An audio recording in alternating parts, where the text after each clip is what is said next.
भारतीय अदाकारा और मॉडल करिश्मा तना ने इंकशाफ किया है कि उनके वालिद ने उनकी पैदाइश के 1 माह तक उनका चेहरा भी नहीं देखा था। भारतीय मीडिया को दिए गए एक इंटरव्यू में अदाकारा ने बताया कि वो 2 बहनें हैं और वो छोटी हैं। उनकी पैदाइश पर उनके वालिद खुश नहीं हुए थे क्योंकि उन्हें बेटे की ख्वाहिश थी। रश्मा के मुताबिक उन्हें वालिदा ने खुद बताया था कि वालिद को तुम्हारी पैदाइश के वक्त बेटे की ख्वाहिश थी। वो रिवायती गुजराती ख़ानदान से ताल्लुक़ रखते हैं जहां वालिदैन पर बेटे की पैदाइश के हवाले से खासा दबाव होता है। हमारे यहाँ मानना है कि बेटों से नस्ल चलती है।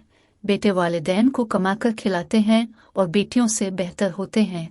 मेरी वालिदा की 2 बेटियां और भी हैं, जिसकी वजह से दादा दादी का रवैया भी हमसे ठीक नहीं था। मेरे वालिद को बेटियां पसंद थीं, लेकिन वो अपने ख़ानदान को कैसे बताते? करिश्मा तना अदाकारा ने बताया था कि जब मैं पैदा हुई थी तो मेरी वालिदा ने 1 हफ्ते तक मेरा चेहरा भी नहीं देखा था और मेरे वालिद मुझे 1 माह तक अस्पताल देखने नहीं आए थे, जिसकी वजह दूसरी बार भी लड़की की पैदाइश थी।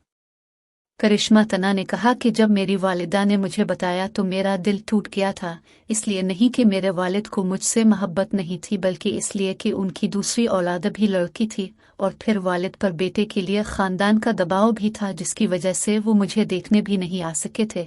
मेरे वालिद को बेटियां पसंद थीं, लेकिन वो अपने ख़ानदान को कैसे बताते? अदकारा ने मज़ीद बताया कि इसके बाद मैंने फ़ैसला किया और वालिद को बताया कि मैं वो सब कुछ करूँगी जो आप एक बेटे से ख्वाहिश रखते हो, और मैंने वो कर दिखाया।